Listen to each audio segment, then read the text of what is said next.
ನೋಡಪ್ಪ, ಇವ ವ್ಯಾಪಾರ ಆಗದಾನ ಹಂಗೆ ಕೂತಾವ ಅದಾಕದ ವ್ಯಾಪಾರ ಇಲ್ದಾಗನ ಅವನದು ಏನು ಸಮಸ್ಯೆ ಇರ್ತೈತಿ.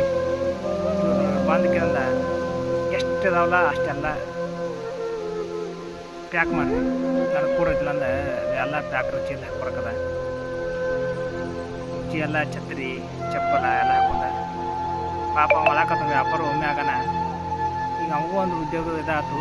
ಇವನು ತೊಗೊಂಡು ಹೋಗಿ ಬಡ ಮಕ್ಕಳಿಗೆ ಛತ್ರಿ ಚಪ್ಪಲ ಎಲ್ಲ ದಾನ ಮಾಡ್ಕದ. ಇಂಥ ದಾನ ಮಾಡೋರು ಇರಬೇಕು ನೋಡಿ. ಆ ಬಡವ್ರಿಗೆ ಎಷ್ಟು ಖುಷಿ ಆಗ್ತೈತಿ. ಆ ಚಪ್ಪಲ ಛತ್ರಿ ಇದ ಮಾಡೋಣ. ಇವಾಗ ವಿಡಿಯೋ ನೋಡಿರಿ, ಲೈಕ್ ಮಾಡಿರಿ, ಸಬ್ಸ್ಕ್ರೈಬ್ ಆಗಿರಿ. ಡಿಸ್ಕ್ರಿಪ್ಷನ್ದಾಗ ಲಿಂಕ್ ಕೊಟ್ಟಿರ್ತೇನೆ. ಈ ಥರ ಸಹಾಯ ಮಾಡಬೇಕು.